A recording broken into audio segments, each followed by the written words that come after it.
Brothers, sisters, siblings beyond the binary, hello there, my name is Zach, aka Mr. DXE, and today we are diving back into This Week in Wrestling, which is, for those of you who are new here, the weekly series for the busy wrestling fan that's too busy to watch but still want to keep up. This is the place to keep up with WWE, AEW, TNA, all in one go.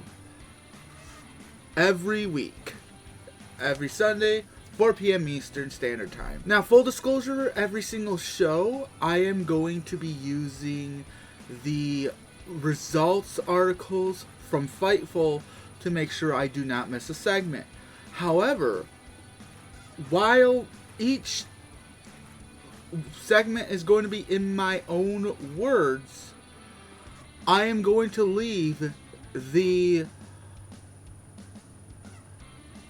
link to every article that I use as a reference in the description down below. So now what I'm starting to do is, instead of reading from the Fightful, straight from the Fightful page, and, you know, having it to where it's basically making me look like Jeff the Killer, I just basically copied and pasted the article to my notes on my PC, and, you know, with the dark mode on and everything. And so, yeah, with all that said, let's get started. So, full disclosure, I did end up missing the first few minutes of Monday Night Raw this week because I had to cook dinner, and it took a bit more running around than I was anticipating. The reason why that's important is because the show apparently started off with, I'm just going to read straight from the article. Roman Reigns confronted Adam Pearce. Reigns said if Pearce wasn't gonna fire Fatu, he would take Fatu out of WWE. I did not see that part. So but that is from Fightful. So, yeah. Anyways, then they cut to the ring, where the Vision comes out, Braun Breaker, Austin Theory, Logan Paul, Paul Heyman, and they, you know, come out for a promo. Heyman basically sitting there and talking about how, you know, Seth Rollins will not be remembered after after Backlash, and do you know who they're gonna remember? They're going to remember Braun Breaker and all that. And then Austin Theory takes the mic and goes, hey. So, you know, the prophecy trying to stay relevant here. You know, they don't just want the titles, they need the titles. Why? Because Bianca can't pay the bills anymore. Then Logan Paul gets the mic and goes, if I hear that damn song one more time, then Joe Hendry starts singing, Paul, can we fire Logan Paul? And then there's Joe Hendry coming through, or right next to the right next to the timekeeper area, just strumming away on his guitar, leading everybody into singing, Paul, can we fire Logan Paul? And meanwhile, you know, it was funny. You had Corey Graves on commentary trying to change the, we appreciate Logan Paul, and freaking Michael Cole's like, you got the words wrong. Well, that's what it should have been. But And then it leads to a 6-man match where it's the Street Profits and Joe Hendry versus the Vision. The Street Profits and Joe Hendry won because outside the ring, Braun Breaker was about to hit... I don't remember if it was Hendry or Ford, but one of those two with his, outside round the ring spear. And just as he was about to get there, Seth Rollins comes out and whack! Cuts him short, and then as he's standing on the hard cam side of the ring, you got Austin Theory going through the ropes trying to reach for Rollins, and Angelo Dawkins rolls him over in 1, 2, 3. And they cut to the back where Adam Pearce is talking to the original El Grande Americano.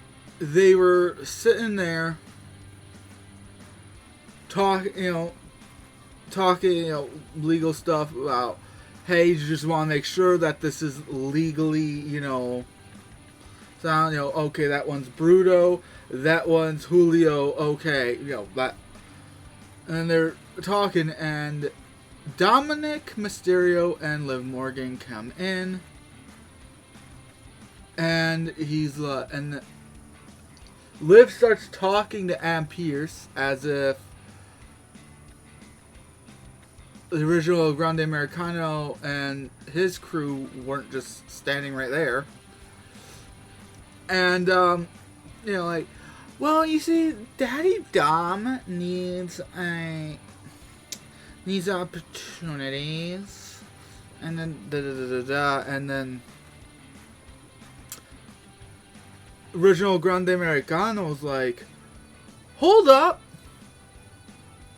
we were having a conversation here. What the fuck are you doing? Which, fair enough. And she's like, oh, you see, if you had any sense, you would just shut up and, let us talk.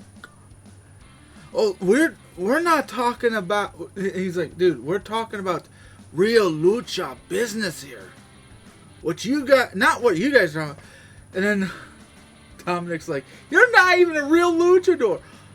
Excuse you? And then it started an argument, and Adam Pearce is like, oh, hey, listen. Okay. You know what? Dom, you want more opportunities? Fine. I can make that happen. You have the opportunity to put your AAA Mega Championship on the line tonight against the original Grande Americano. Gay. Goes to walk away and runs into Los Garza, which is Angel and Humberto. Or Angel and Berto are what they're going by now. And they're like, oh, we're here for more opportunities, and yeah. Penta came out, and he was talking about how he's a fighting champion. You know where to find me. You want some, get your ass out here type of deal. And Paige comes out and is like, oh, you want to fight me, put your title on the line? Do you realize what title you are holding on to? That is the Intercontinental Championship. That is the workhorse title. A lot of the greats had to hold that title before going to the tippy top of the card. And then as he's talking, Rusev comes out. And he's like, really? You're giving him a title shot? He just fucking got here. What the hell? Paige is like, you know what, Rusev? You know what? I agree. I was actually just about to tell him. I don't deserve one more than Rusev. You say it yourself. I just got here. He's been here for a while. And I was telling, you know what? I was telling Adam Pearce that in the back. Okay? And but the thing is while I was talking to Adam Pearce, he came out, Javon Evans came in and started talking trash about you. Yeah. He's like, he was saying that you didn't deserve the title. You sucked, and he said you couldn't beat him. And Javon Evans comes on and goes, whoa.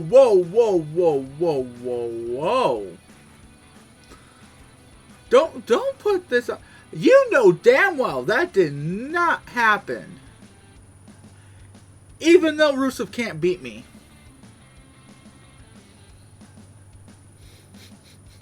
I'm like, Jesus Christ, Javon. Anyways, and Penta said he was gonna... He was defending his title in a fatal 4-way at Saturday night's main event against all of them. But anyways, then it was Javon Evans versus Rusev, and Javon won. So there's that. I don't remember how. I think I was talking to my chat at the time. But anyways, they go backstage, and there's Io Sky just standing there, and Asuka comes in her classic one stripe face paint, and it was a moment of basically acknowledging that what happened at Backlash was a passing of the torch. That she sat there and said, Asuka looked at Io and went, you're taking my spot now. You can have, the spot's yours, and if there's anybody taking my spot, I am glad that it's you. You are, and Io just went, even if we fight, we're still family. And they hug, and watching them, I'm pretty sure they damn near cried before, Asuka said goodbye and left. And I just looked and I'm like, so it's true. So she's gone. What the hell? This is not something I had on my bingo card. Jesus. Anyways. And then Brie Bella and Paige came out for a promo. And as they were talking about how, all these, how they were talking about how, all the women, the women wanted to face them and all that. Roxanne Perez and Raquel Rodriguez came out. Roxanne looks at Brie and goes, do you remember meeting me when I was a kid? She's like, yes, actually, yeah. Yeah. You told me I would live on the Bella legacy. As a kid, that meant the world to me. But now, I realize, how dare you put the bar so low? And Brie just looks at her and goes, are you sure you're not mixing me up with Liv Morgan? Anyways, Liv Morgan appeared from behind and they played the numbers game against the women's tag champs. So, one thing I forgot to mention, Jey Uso, throughout this entire night, was waiting at the entrance, the parking lot entrance. Well, entrance into the building. Like, you know how there's the ramp, the part, you know, parking garage ramp into the building. He was waiting there for Jacob Fatu to try to talk sense into him. And Jimmy went to Roman and told Roman about this, and Roman was, told Jimmy he's going to acknowledge me. Jacob is going to acknowledge me. And Jimmy's like, why don't you just, leave it behind? Like, cut your losses, lick your wounds, and just leave Jacob behind. Because I don't think this whole situation's worth it, dude. And Roman just looks at Jimmy and goes, are you fucking nuts? Hell no. There's gotta be consequences for his actions. Okay, if you say so. Then there was a vignette for Dominic Mysterio. Oh my god. Io Sky versus Sol Ruka. This was an amazing match. Two women with similar styles going at it, and it was fantastic. And I was talking to one of my mods about this while I was on stream. I'm like, hey, because he sat there, he's like, who do you think's gonna win? And I was like, honestly, they both have claim to a victory. Because you have Sol Ruka, who had just gotten there, still has to prove herself and all that. And then you have Io Sky, who has to prove, who just got the torch passed to her by Asuka, and has to prove that she's worth having that torch. So what ended up happening? They made Sol Ruka look fantastic in defeat. They didn't make it seem like it was coming down to, oh, you gave up. They didn't make it seem like it was coming down to, oh, you just didn't have you just didn't have it in you. They had it come down to experience. And I love that, because what they did was they had Sol Ruka go for the Soul Snatcher, Io ducking and rolling her for a pin from the Soul Snatcher. 1, 2, 3. They both looked fantastic during it. I love how they did it, and honestly, I appreciate that, because they both came out looking great. Jimmy went to Jay, tried to tell him, hey man, just come on back, it ain't worth it, yada yada yada. And Jay's like, no, I need to talk to him. He's family. We're family. We should not be fighting like this. Family is why we are where we are. Why, this should not be happening. Why is it, and then just kind of, and Jimmy's like, alright, if you say so, brother. Then, the AAA Mega Championship match, where Dominic Mysterio retained against the original El Grande Americano because Los Americanos distracted him. This I did not catch. I was probably going to get a drink or talking to Chad or something, but Maxine Dupree apparently left with the Vision. I did not see that part. Oh, I saw the Vision leaving. I did not see Maxine Dupree. But that is what Fightful is saying. They did invite Jackie Redmond to come with them. She's like, no, I'm good. But I did not see Maxine. Okay, so Roman comes out. Now, the whole broadcast, the whole show, they were talking about this, acknowledgement ceremony.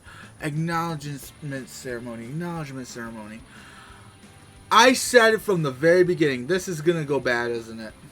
This is going to go terrible. They ain't going to like what's going to happen, but hey. Alright, cool. It went bad for Roman. Okay, so Jacob comes in. Jacob drives into the arena, gets out the car. Jay's standing there, like, hey, look, man, listen to me. We can't. We're family, man. We're family, and basically going all Vin Diesel on him. And sitting there, and on his way to the ring. On his way to the ring, just trying to talk him out of it. And finally, when they get to Gorilla, Jacob just stops, looks at him, and then wham! Headbutt. And then next thing you know, wham, wham, wham! Headbutts him like 5 more times for good measure. Anyway, hell no! I ain't acknowledging shit, basically. And his music was hit. He came out. Jimmy was on the ramp going, hey, yo, what the hell? And then, yeah, he got laid out by Fatu. And he goes for Roman. And then at one point, Roman gets a chair and whack, whack, whack. Gets him down. Goes for a spear. Gets kicked. Gets kicked and put in the Tongan death grip over and over again. At one point, they're outside the ring, and he does the two-piece suicida to Reigns. And then I think it might have been Reigns who actually cleared the commentary table. But Fatu ended up powerbombing him through it. And then did the Tongan death grip until you had a bunch of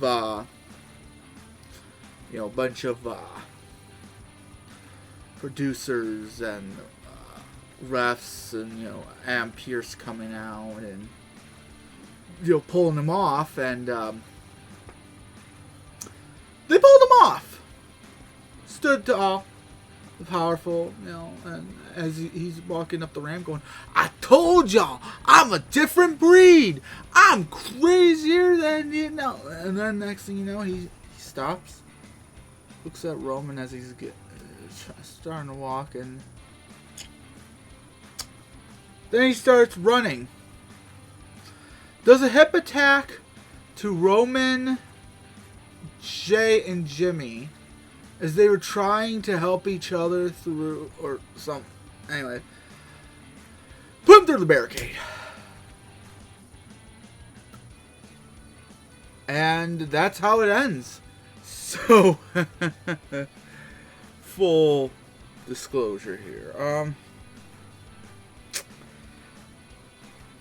So, instead of filming this on the night of for, NXT and Dynamite like I usually would. Yeah, both of them are being filmed on Thursday night. Why? Because, Tuesday I was too tired to film after everything was said and done. And then last night I filmed. I did film. Don't get me wrong. It's just when I went to go edit everything,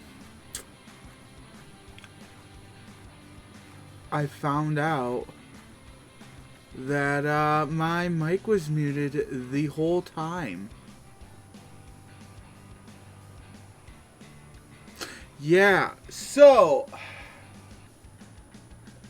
and by the time I figured that one out, it was already like 4:30 in the morning, which it's 4:22 a.m. right now, but I did get a small nap in.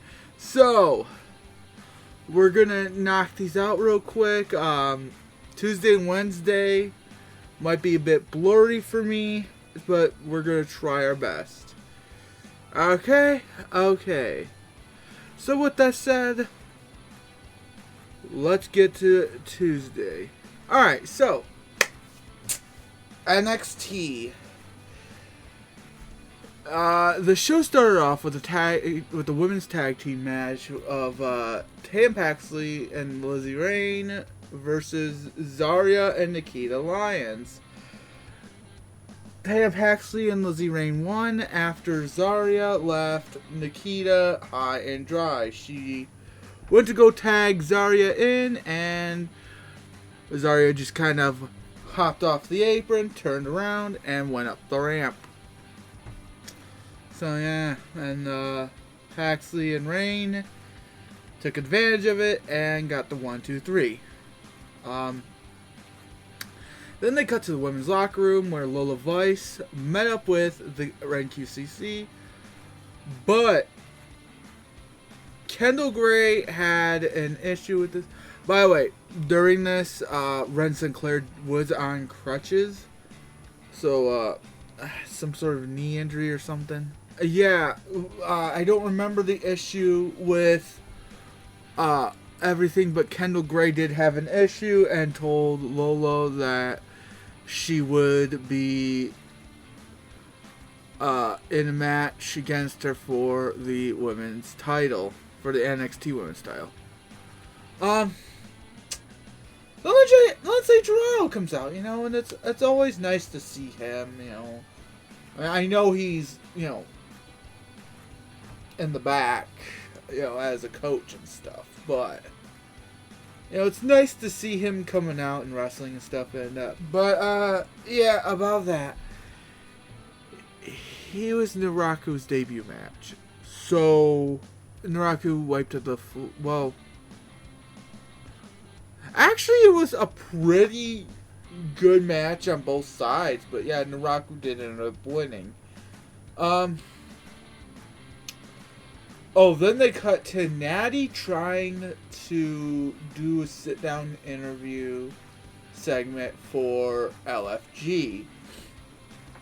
And then you see, if I remember correctly, the producer's like, oh, what was your favorite part about this season of LFG? Well, my favorite part was da-da-da-da-da-da, and then Jada Parker in the background's like, oh, no, I'm talking to her. I'm going to talk to her. Hey, yo. You want to call me soft? We going to talk. We going to talk. And then he's like, excuse me for one moment. Excuse me, Jada. I'm trying to film here. This is unprofessional. Yada, yada, yada. Which, I agree with her on that. But either way, but yeah, at some point, Jada Parker gets, get out of there, and Natty just kind of looks at the filming crew and goes, "Can we kind of cut and then do that one over again?" Then in Tate Wilder's debut match for NXT, Birthright defeated Shawn Legacy, Tate Wilder, and EK Prosper. How they did this was Tate Wilder, if I remember correctly, EK Prosper was taken out. Tate Wilder was wanting the glory, wanting, the adrenaline rush of being in the ring, and meanwhile, Shawn Legacy's like, yo, tag me in.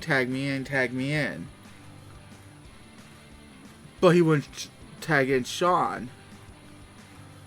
And they ended up pinning him 1, 2, 3. And then they cut to the back where, Tatum Paxley and Lizzie Rain are chilling, and Tatum goes, "Hey, I'm gonna,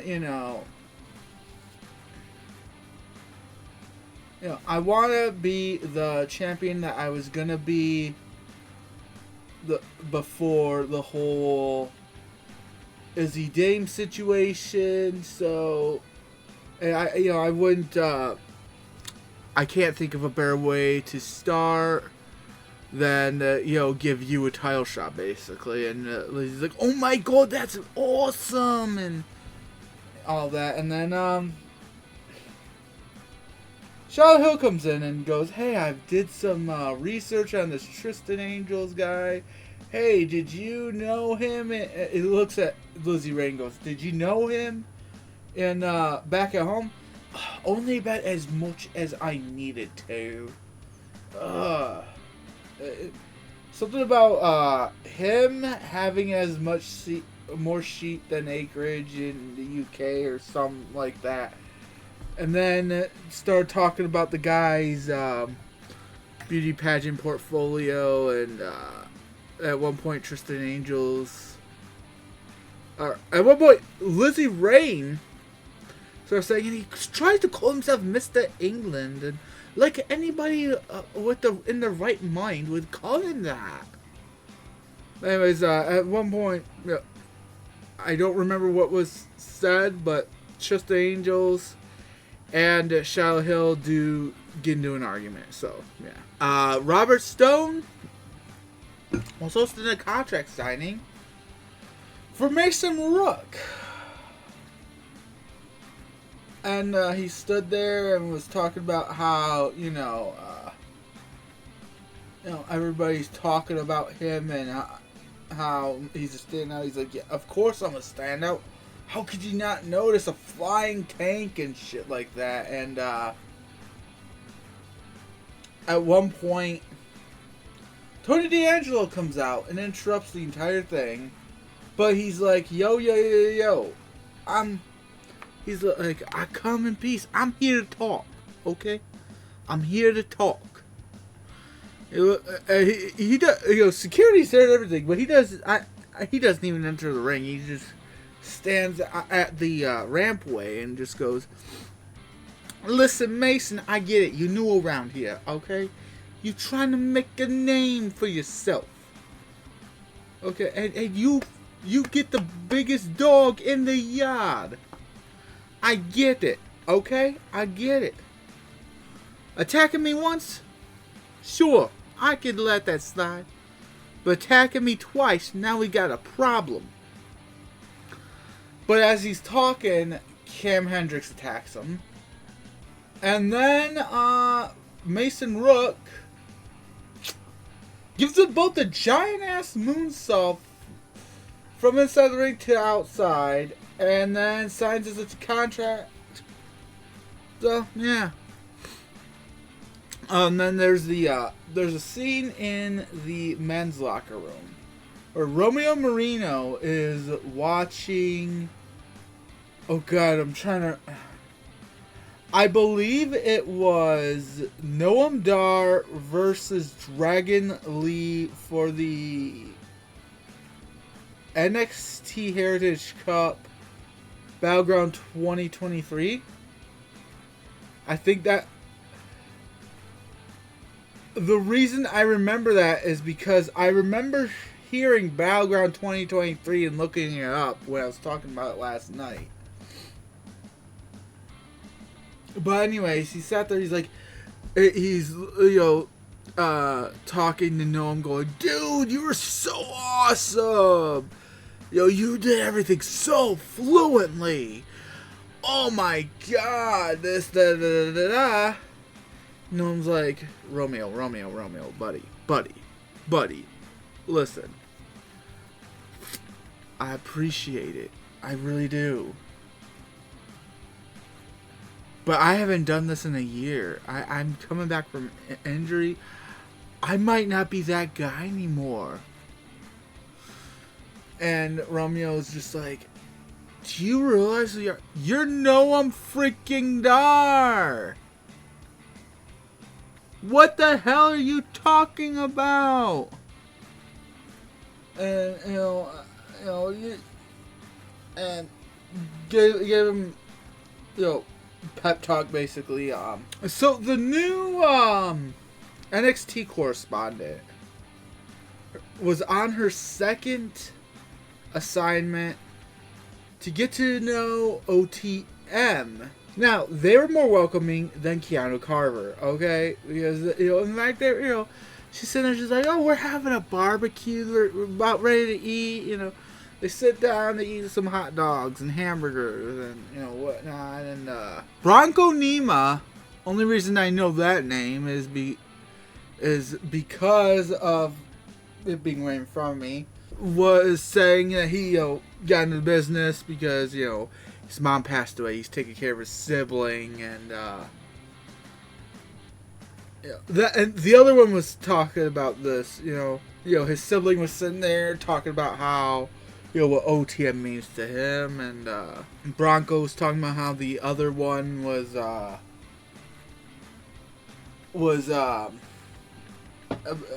fantastic artist, and then they were talking about how they are going to win the NXT tag titles. Jackson Drake then defeated Noam Dar in Noam's returning match because at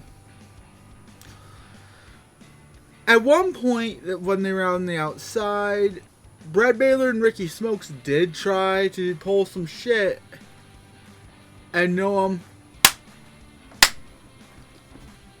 and the guy was the brain behind Metaphor. He knows exactly what they're about to pull.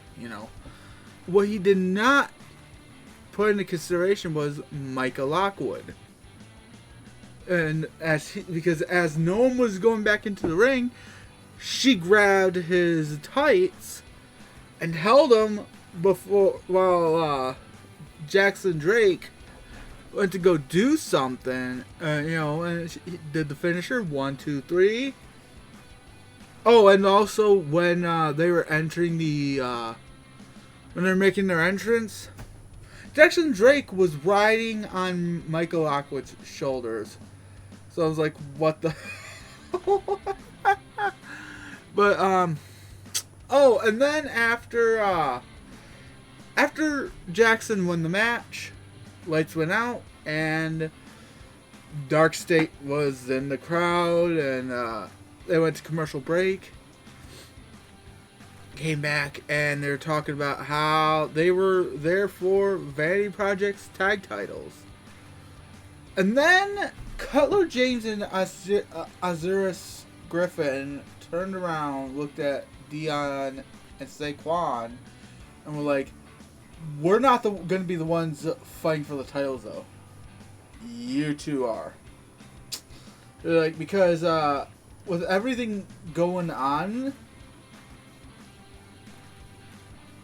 we all have to be one unit. And you two bickering and arguing is not helping. You two, and if it means you two face, being a tag team for the tag titles, to get you two on the same, on the same page, that's exactly what's going to happen. And then, Miles Bourne was confronted by Tavion Heights backstage. I think I went to the bathroom during this one because I remember seeing it, because you're able to see this screen from my doorway. I remember seeing it, but I didn't have my headphones on to hear it. So, yeah, I don't know what exactly happened there. Then they go to the GM's office where Robert Stone's talking to Naraku. They shake hands, and Naraku pulls him in, and I don't remember exactly what he said that was threatening, but I remember him saying something threatening or threatening-esque. I don't know. But anyways, Cam Hendricks and Mason Rook come in complaining to Stone about putting them with the tag team match.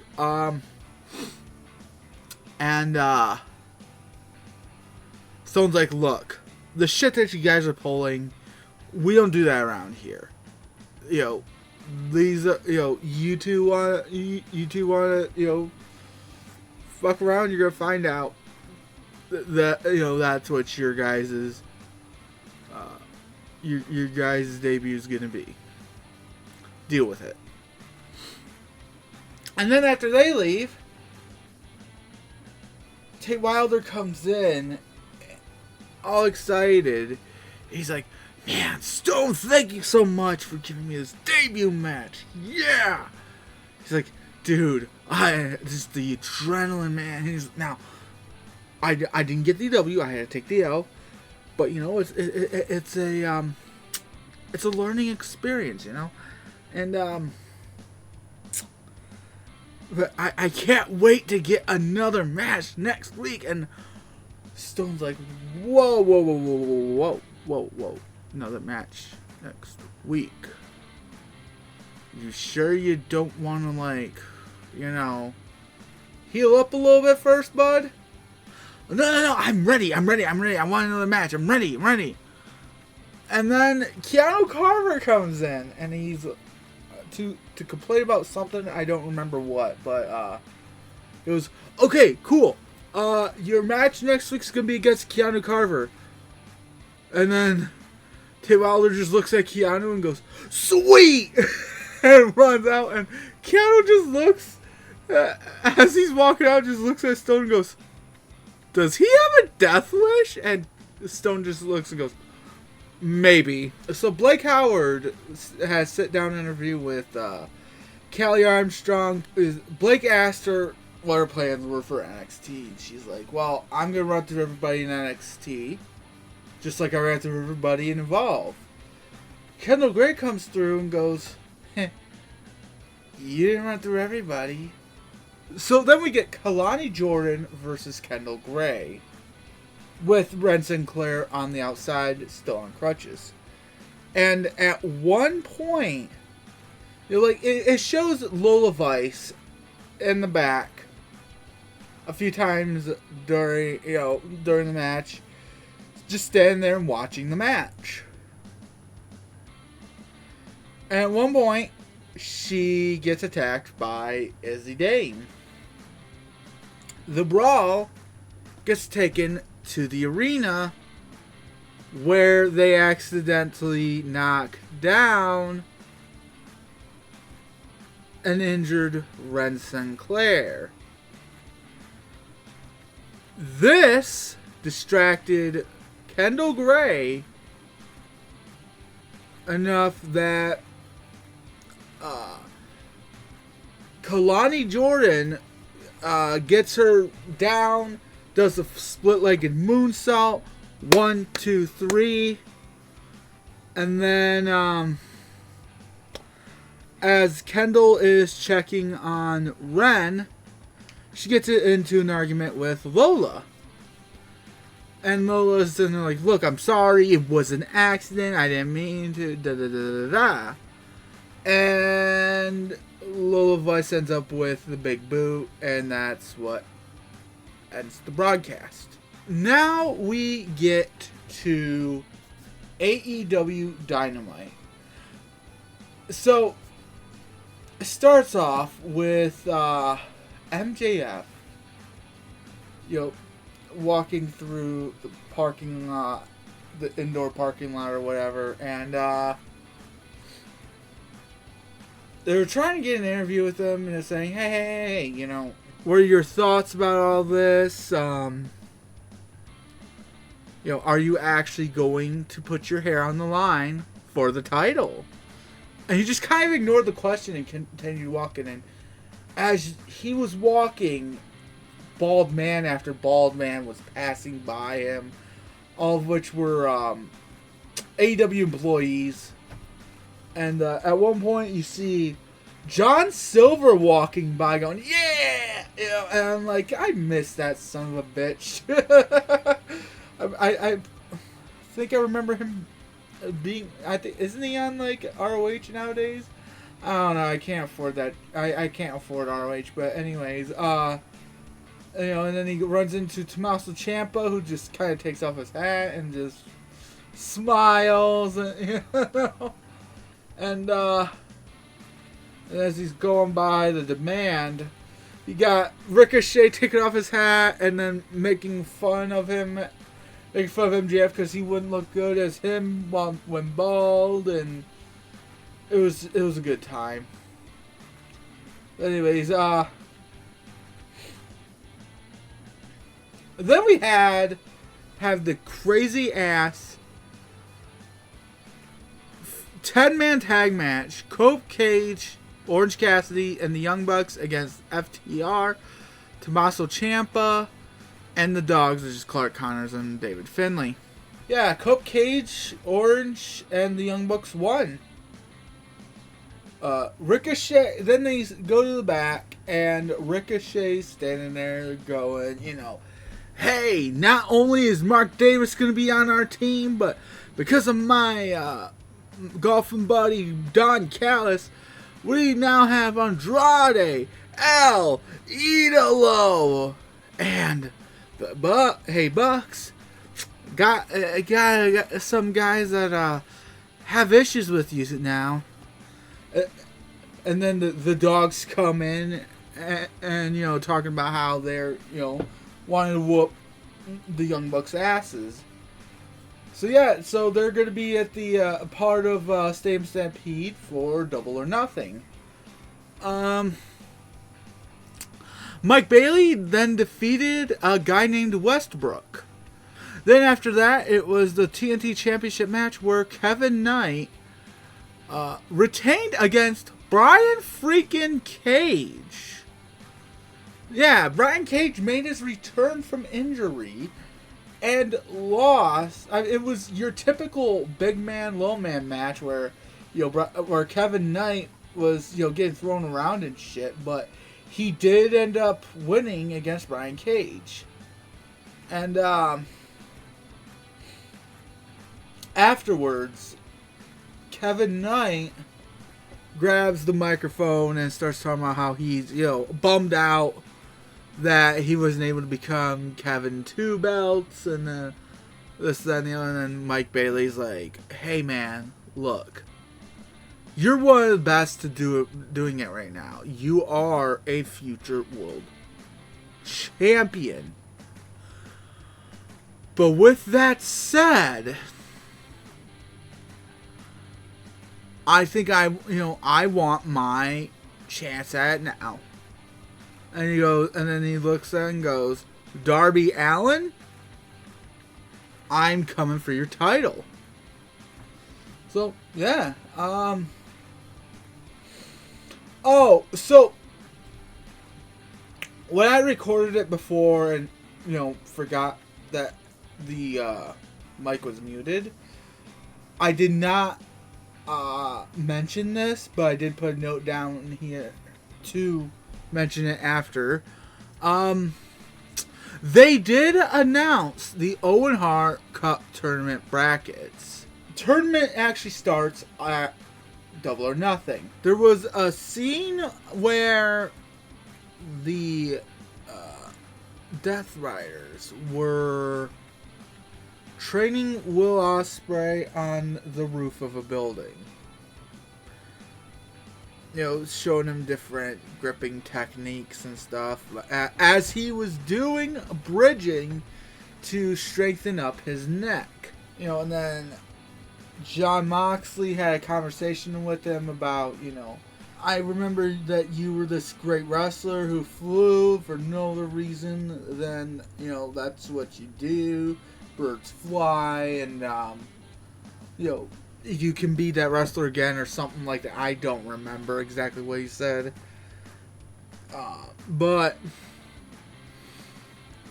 Will Ospreay defeated Ace Austin in a fantastic stick match. Oh my god. So after the match, the Ops come out, look at Ospreay, and, you know, Samoa Joe's like, hey. You know, by the way, at this point, Hook's still not there. Commentary said something about an injury. But last week, Joe was saying he was out in a movie, so... Or, he was out, like, doing a movie or something. So, I don't know what the hell is going on there. But, anyways, the Ops come out, look at... You know, so, at that point, it's just Samoa Joe, Shibata, and Anthony Bowens. And Joe's just like, hey, we gave you a chance to join us. You decided to become the Death Rider's lapdog, and Ospreay's like, the fuck you talking about? I'm not a member of them. I'm just training with them. What the fuck? You know? And Joe's like, look. You know, he's like, look, you made your choice. You made your bed. You're gonna lie in it. He's like, I'm gonna leave you in peace for now.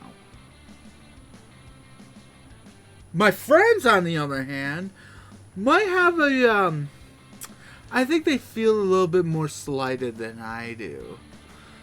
And then that's when Anthony Bowens and Shibata start heading towards the ring. And that's when the Death Riders come out and surround the ring and just look at them like, bring it, bitches. And they retreated. They cut to the interview area where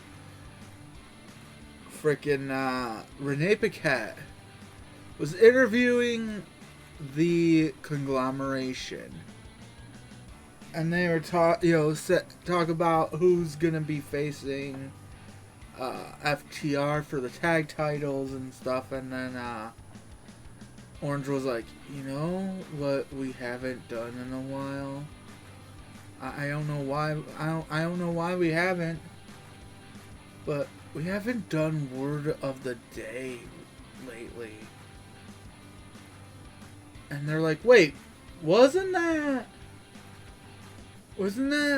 somebody else's thing? And fucking Roddy Strong's is like, Mark Briscoe comes out, making his return to AEW and does his energy.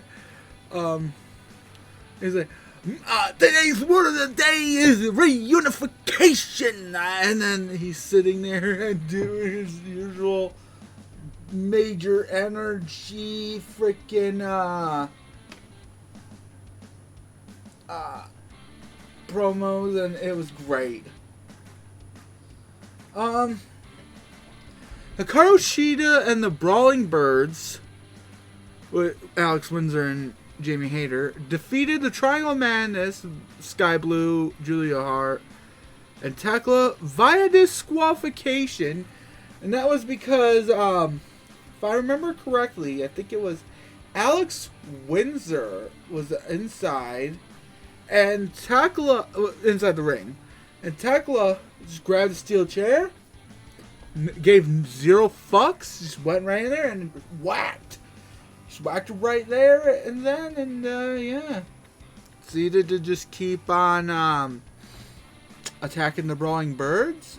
And Hikaru Shida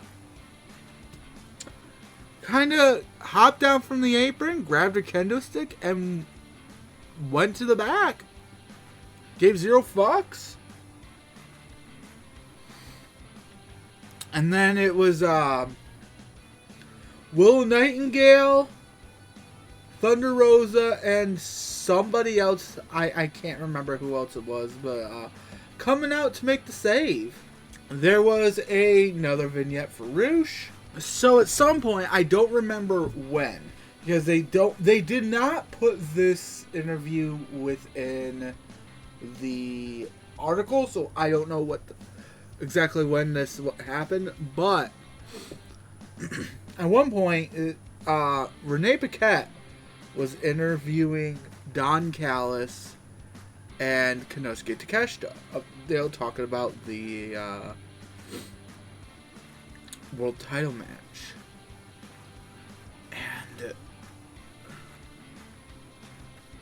MJF comes in, looks at Takeshita and goes, hey man, I gotta say, a big fan of yours.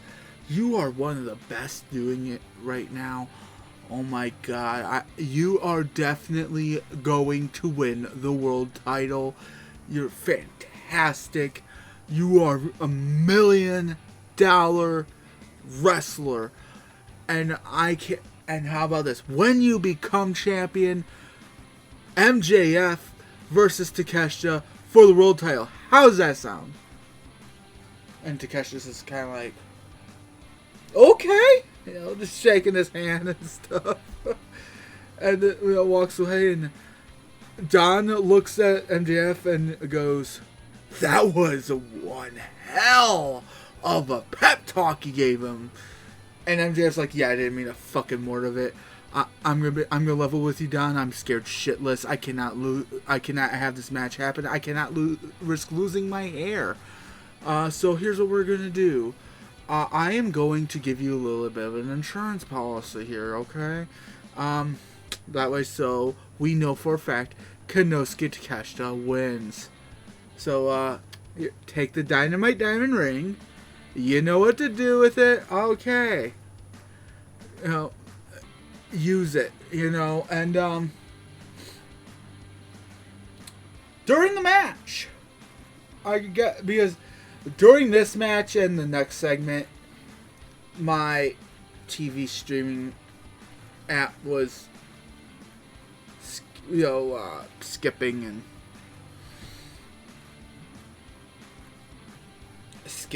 and buffering and all that, and I guess at one point I did not see this because the skipping and the buffering, but I guess Takeshita did get offered the Diamond Ring, but he refused to take it. So I guess they are continuing on with the face turn of Konosuke Takeshita.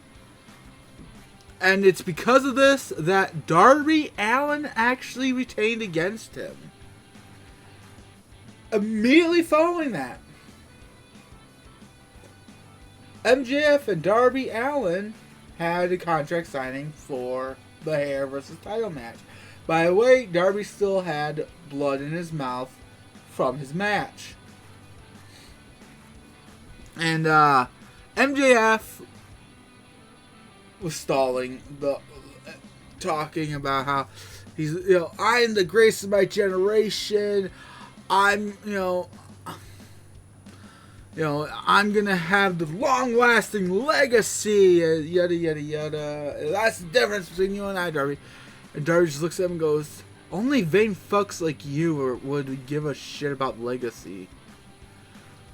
He's like, "Listen, I care about living in the moment. I care living about now. And right now, in this moment, I want you to sign this contract." Darby already signed the contract, by the way, before there was even a word spoken. And proceeded to call him a bald-headed bitch. And after signing the contract, MJF attacked Darby, and Kevin Knight saved his ass.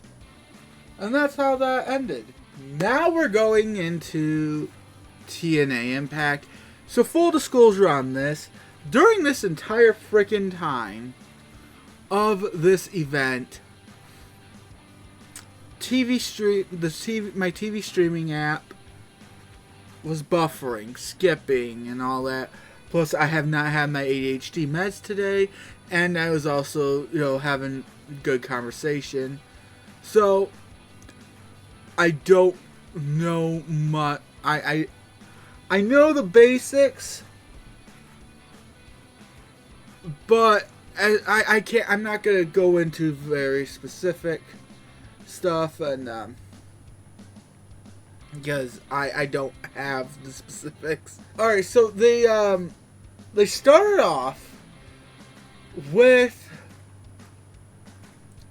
the TNA World Title #1 contender Battle Royal, which, by the way, the last person to get in this was none other than Mustafa Saeed, which is a hell of a name to throw into this. And for those of you who don't know, he's most famous for his days in ECW, where he was the tag team partner of New Jack, and they were 2-time ECW tag team champions together. So, yeah, anyways, yeah, they had him come in. He was the first one thrown out, though. And, Eric Young won the Battle Royal. Leon Slater talked about his match. Mustafa Ali says he's going to continue his open challenge. Lei Ying Lee had an in-ring promo, and I don't know if she invited Xia Brookside out. Oh no, it says that she interrupted. So Xia Brookside interrupted her. Lee challenged her to a fight, and Xia basically said we ain't doing this right now, and called her a bitch in Mandarin. The System did a promo that consisted of Cedric Alexander talking about how he's going to end Leon Slater's reign as X Division champion. At one point, they go into the crowd to this MMA legend, I guess, named Keith Jardine. I'm unfamiliar with this gentleman, but the Elegance brand come out and had an issue with them or something. I don't know. The Sacktown Street Fight. AJ Francis defeated Casey Navarro in a hell of a match from what I was able to watch of it. And it was a hell of a finish too. Mike Santana came out to just talk about his title reign in general, if I remember correctly. Daria Ray comes out and talks and says, "By the way, I just got off the phone with medical, and Steve Macklin is cleared to compete. So next week, you are going to face Steve Macklin with your title on the line." And by the way, I didn't have to run this across Santino, because I went to the board of directors and they liked the idea. Santino comes out and goes, Hey, Daria. I actually like that idea. Steve Macklin versus Micah Santana. I love how he says these names. And then, but yeah, he announced that Indy Hartwell has re-signed with TNA, and basically saying without saying that Daria cannot threaten her with her contract anymore. Allie and Rosemary with Mara Sade at ringside defeated the Diamond Collective, which would be Mila Moore and Victoria Crawford, with Tessa Blanchard at their ringside. Broken Matt Hardy challenged the Righteous to meet him on the battlefield.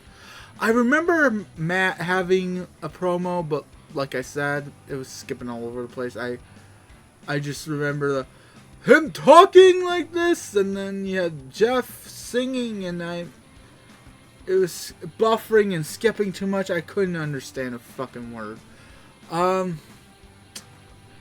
The X Division Championship match, the 2 out of 3 falls match. First fall went to Leon. And by the way, they built this up perfect. They built this up like amazingly. Okay? Because the second fall was Cedric Alexander, and then the third fall was Cedric Alexander. So Cedric Alexander's now the X Division champion, which I kind of like this, because usually when companies build things up like they built this match up, it's usually like, oh yeah, obviously you're going into it, obviously they're going to let the guy make history, they're gonna, oh yeah, because that's how I went into this thinking, was, yeah, obviously they're gonna let Leon Slater make history twice, but, the way that they're building this up, like, talking about how he's gonna do it, yeah, or how he can do, or, you know what I mean, like, the way that they built this up, and then to just take it away, oh my god, it was a shock. Not as much of a shock as what happens next, because the lights go out during the celebration. Fabian Eichner, formerly known as Giovanni Vinci in WWE, comes out. So, Fabian Eichner is now in TNA. I forgot he got let go. So yeah. That's how they closed that show. Okay, so full disclosure here as well. I am, again, instead of doing them all on the same night, I am doing Friday Night SmackDown and AEW Collision both on Saturday night. So anyways, as with SmackDown, so they were in Columbia, South Carolina, which is Trick Williams' hometown, and Trick came out, had this, he came out with Lil Yachty, and had this homecoming, made a bunch of, they also brought out Cocky, the mascot for the college he went to, and yeah. So, they come out and do this huge homecoming. Well, not huge, but they come out and do this homecoming. He makes a bunch of local references, that gets them all excited, And he gets interrupted by The Miz and Kit Wilson, who sit there and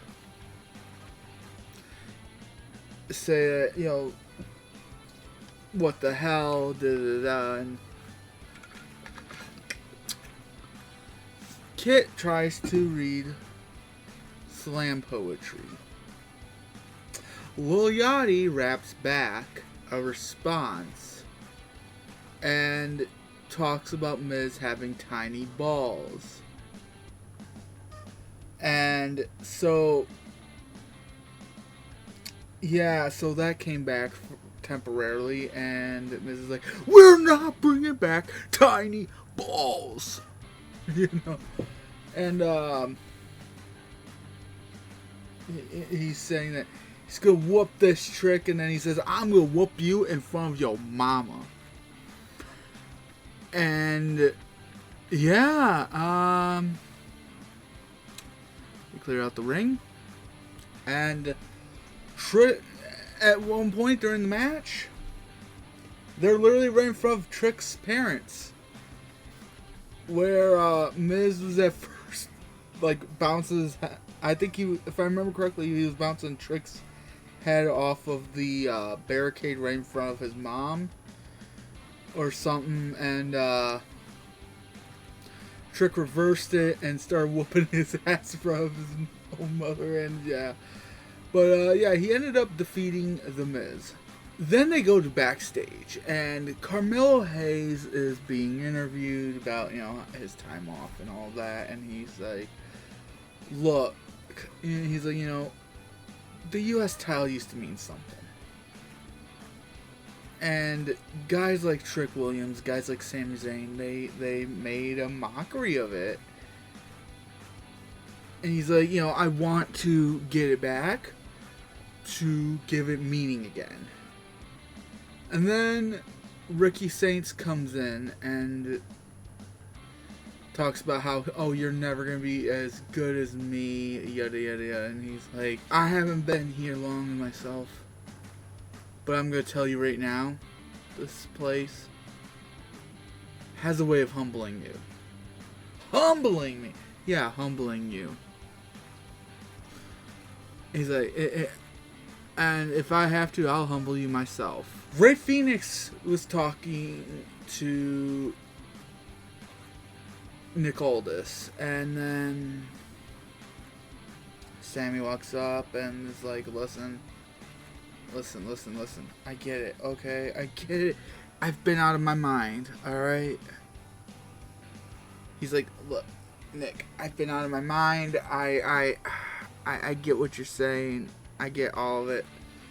Yo, I'm having to come to Jesus moment. But with that said, can I just need one more shot. Just one more shot at the US title. And Aldis just looks and goes, well, I'm happy you're having a come to Jesus moment.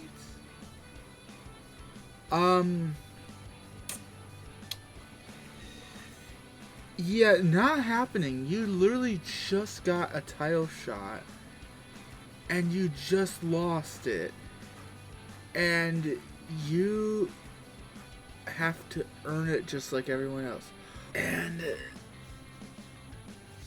he's like, what is going on around here? And starts complaining and looks at Ray Phoenix and he's like, amigo, listen. And Ray's like, what the hell's wrong with you, dude? He's like, what's wrong with me? I'm still the same. Everybody else here is the ones that are changing. Brie Bella and Paige have an interview in gorilla position, and as they're speaking, Lash Legend and Nia Jax interrupt and say that they are going to get their titles back at Saturday night's main event because they're like, yo, listen, you stole those titles, you did not earn them, you did not pin us for them. They're going to be back around our waist. And just as they were about to say something back, Brie Bella's music hits and they're like, we have somewhere to be at the moment. And they leave. And then in their match, they end up defeating Kiana James and Julia. So, yeah. To retain their... Were the titles on the line? Either way. And then they go back to the backstage. Tiffany's getting interviewed, and as she's talking about how, oh, you know, that's why I don't need anybody, and the next thing you know, you hear Kiana and Julia arguing behind them, and she's like, and that's a good reason why I'm fine on my own. And then Tiffany comes in and goes, well, except for me, and Stratton's like, no. And, you know, she's trying to let her down lightly, you know, and softly, and yeah. Then Cody Rhodes comes out, and, you know, with Paul Heyman telling him that, you know, getting Gunther to sign the damn contract was his responsibility, he's like, alright, cool. So he comes out, grabs the extra commentary chair, tosses it into the ring. Grabs a chair, grabs another swivel chair from the timekeeper's area. Tosses it in the ring, gets a tail from underneath the ring, slides it in, you know, and goes in and, you know, sets it up. Puts the title on the table. You know, nice little contract signing area. And he's like, okay, Gunther, get your ass out here. Come on. Time to sign this contract. Gunther comes out and he's like, you're making everything about yourself just like a typical American. Why don't you just talk nicely? I didn't really like your tone there. So just talk nicely. You know, if you really want me in that ring, you gotta say please. And he's like, okay. Please get your fucking ass in this ring or something like that. And he's like, you know what? Nah, I don't like this. Nah. And then he starts to back away. Then Royce Keys comes out, stops at the stage, looks at Gunther, and says, "If you're not signing that contract, I fucking will." Goes into the ring, and Cody does not even bother trying to stop him. He's just like, "Okay, here you go." And he skips the page where it was, because the way that Cody was explaining it was, oh, this is so Gunther can be on SmackDown, and then this page is so we have that match at Clash in Italy. And, so, he skips the first page and goes to sign the second page. And Gunther comes in and starts, like, trying to snatch the pen away, and he's like, what the fuck? Snatches the pen back and goes, I've told you, you not signing it, I'm going to. Goes to sign again, and it's just a huge hassle, and it's like, what the fuck, it's supposed to be my contract, yada yada yada. Nick Aldis comes out and says, hey, Gunther, buddy, you overplayed your hand there, bud. So tonight, you and Royce Keys get to face each other, and the winner gets to sign that contract. And backstage, it's Solo Sikoa, Tama Tonga talking, and Solo was talking about their plan, and he looks at Tom and goes, so you understand the assignment?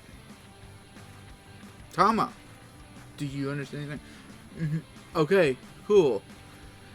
And then, him and Tonga walk away, and Shinsuke's like, Tama, why are you dealing with this?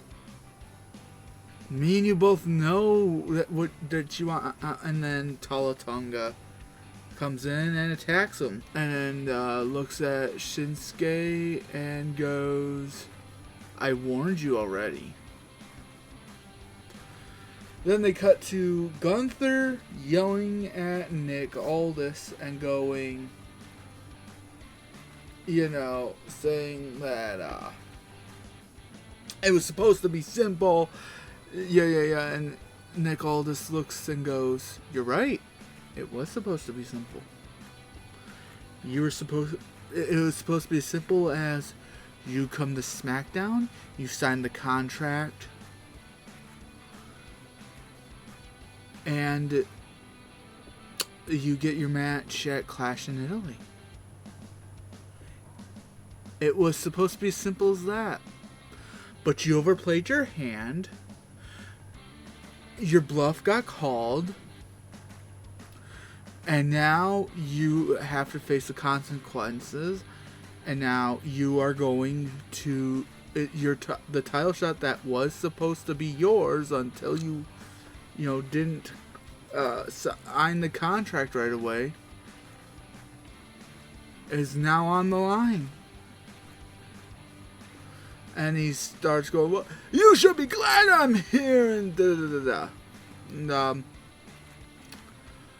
Carmelo Hayes defeated Ricky Saints. So, R-Truth comes up to Royce Keys and says, hey man, we're building a clubhouse for the new Judgment Day. You should fill out an application. I'll make sure you get in. You're cool with me, man. Thanks. I'll keep that in mind.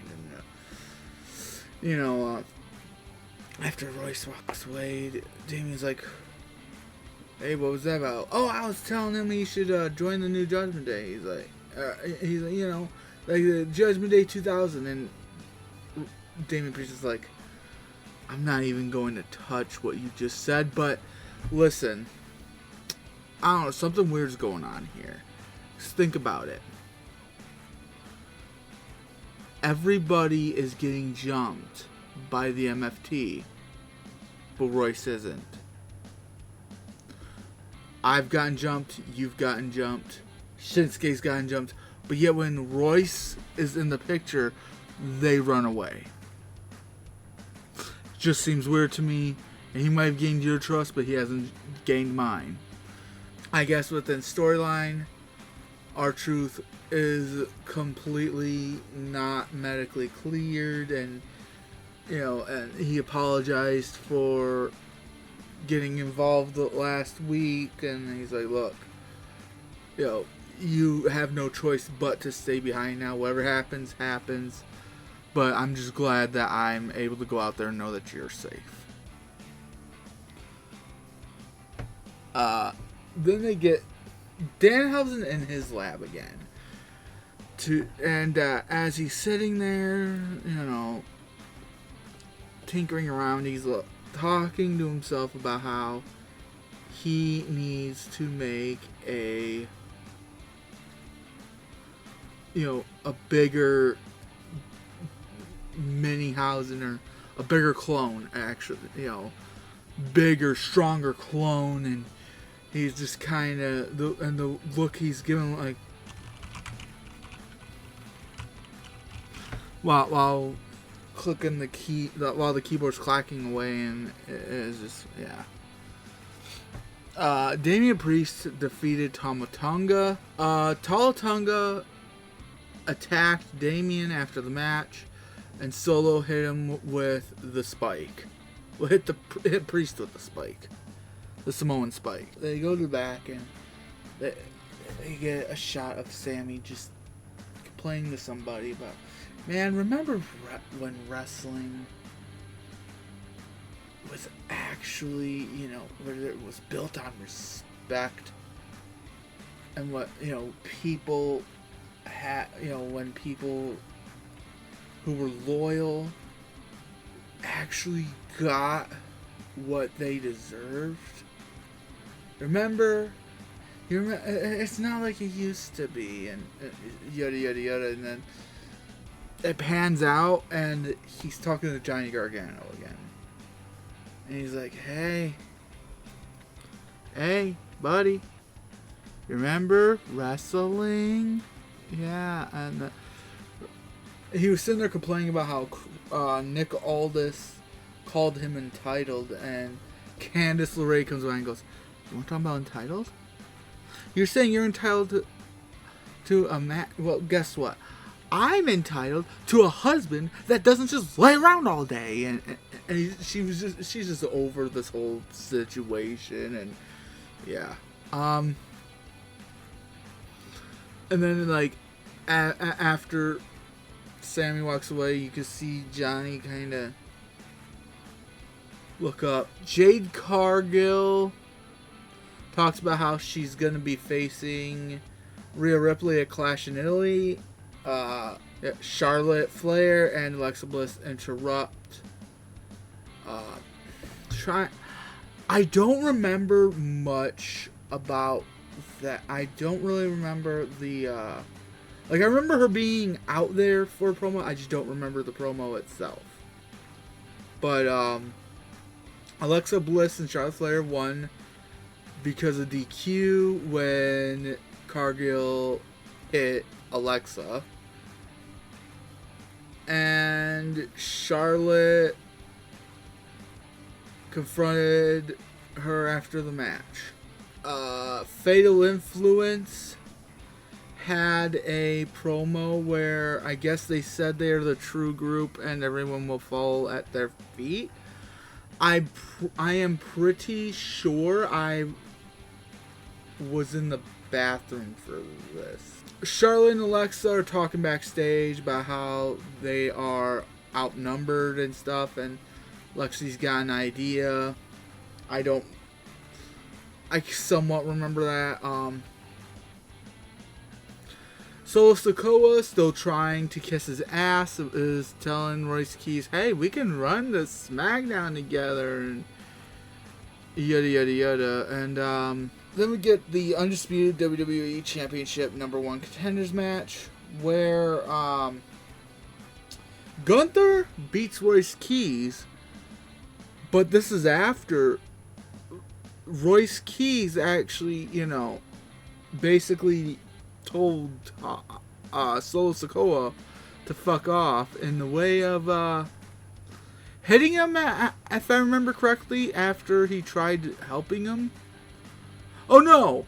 He, Solo, when the ref was down, slid a chair in to Royce, and he threw the chair at Solo. That's what happened. But, yeah, it was actually a pretty good match. It was a badass match. You know, felt like the story here was, holy shit, this is something that Gunther's not. This is something Gunther is not used to. A guy that's bigger than him. A guy that can literally throw him around, yada yada yada. But yeah, Gunther did end up winning. And then as he's talking trash to Cody on the camera, Cody Rhodes comes up behind and gives him a crossroads, and that's how the broadcast ends. Then we get to AEW Collision. First thing that they do is they go to a promo that the Death Riders individually did, with Moxley going up against Kyle O'Reilly. If I remember correctly, it's for the Continental title on the line. And sitting there saying, yeah, you tapped me out before, but guess what? It ain't happening again. Because that was a different John Moxley and yada yada yada. And then I think Pac had was talking trash to Brody King. I think it's because they have a match for the Owen tournament. But yeah, and then the Trios Championship Eliminator, the Conglomeration, defeated Shane Taylor Promotions, which is Lee Moriarty, Carly Bravo, and Captain Shawn Dean. Will Ospreay did a promo to address Samoa Joe, saying, listen man, I have my issues with Mox and the Death Riders. But look, I feel like it's poetic that the guy that took me out, the guy that injured me, is the one healing me. You know, helping me get better. And he's, you know, I have issues with them. I have issues with their antics, but I have respect for Mox. Then Kyle O'Reilly did a promo about how he tapped out Moxley before he'll tap him out again on Wednesday and challenge him at Double or Nothing. Okay, so it's a eliminator match. And then Mark Briscoe calls out Tommaso Ciampa because I guess they have a match on Wednesday. And then Will Nightingale hypes up the title match she has against Red Velvet. And then Will Nightingale defeats Red Velvet to retain her TBS championship. Sammy Guevara gets interviewed backstage, talking about how he's going to become the next AEW World Championship, World Champion. But by the way, the way that he's becoming a douche again, oh god. Like, he's so fantastic at being a douchebag, okay? But Darby then cut promo backstage saying that if he beats Sammy, he will face Mike Bailey on Wednesday. Then there's a brawl that happens between Mark Briscoe and Tommaso Ciampa. and it was at ringside.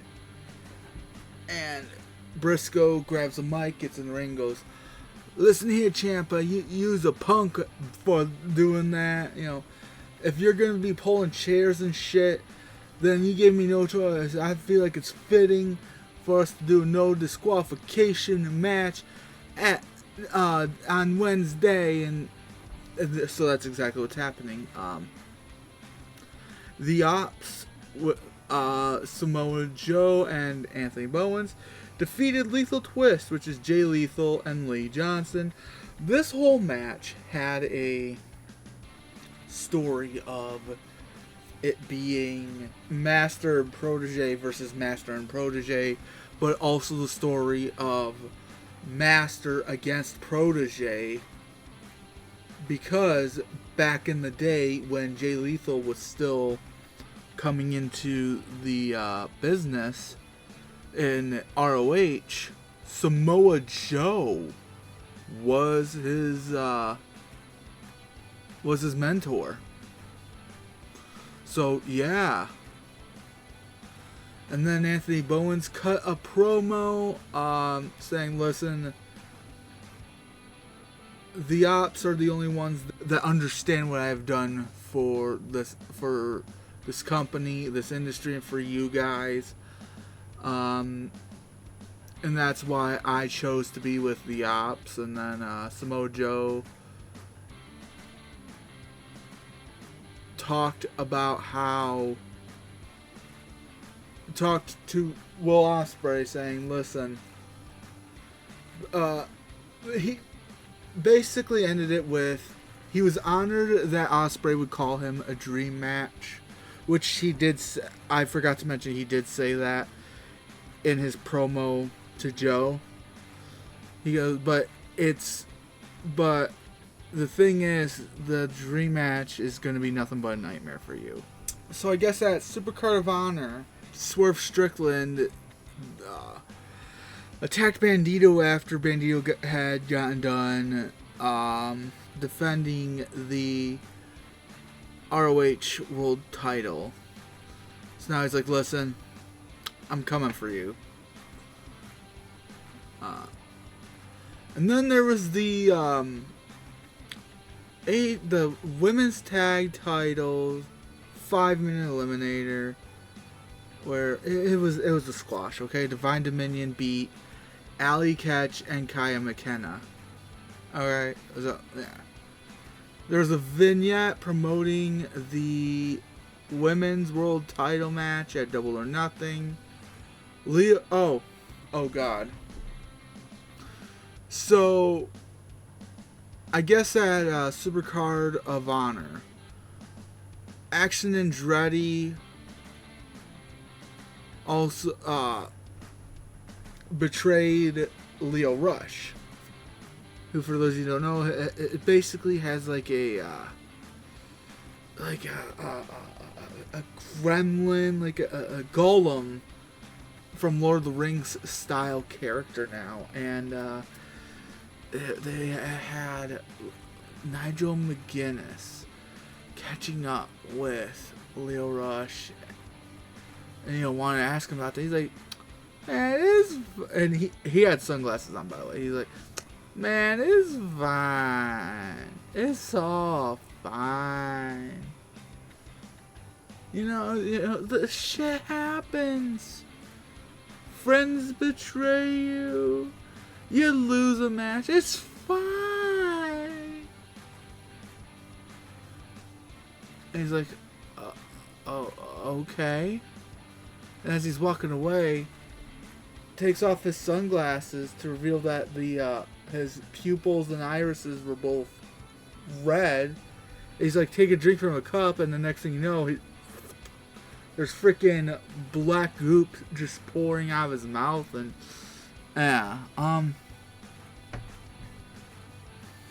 there was a segment where Mina Shirakawa and Athena went at each other. I don't remember. I think I was just coming back from going to the bathroom at this, so like I literally came in the middle of it, and I don't remember anything was said. Mark Davis and the Dogs defeated the Rascals. Lexi Nair did a backstage interview with Anna Jay, and she's like, listen, they call Will Nightingale the comeback killer. Well, she ain't killing my comeback, because I'm still here, I'm still standing. And then she looks over, and Ty Mello comes in, and she's like, and I'm here. And so, basically, Ty J is back together. They're back.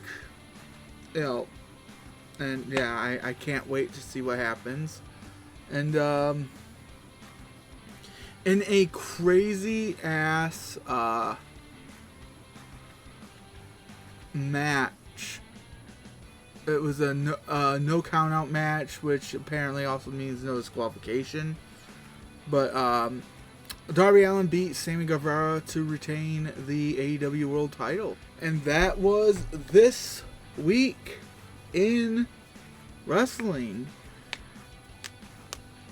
Thank you so much for watching. If you are a gamer, just like I am, go on, click the little icon up there. Go subscribe to my gaming channel, where I upload a gaming video, whether it's YouTube original or a Twitch VOD. Every day except for Sunday. Which, speaking of Twitch, yes, I have a Twitch. We're actually multi-stream wrestling watch-alongs between there and this very channel. And I also game there on Mondays, Wednesdays, and Fridays at 4 p.m. Eastern Standard Time. Before the wrestling watch-alongs for those days. But with all that said, I love you guys. And remember, if there is anything I want you guys to take away from any of my content, is that you are loved, you are valuable, and you are awesome just by being yourselves. So take care of yourself and each other.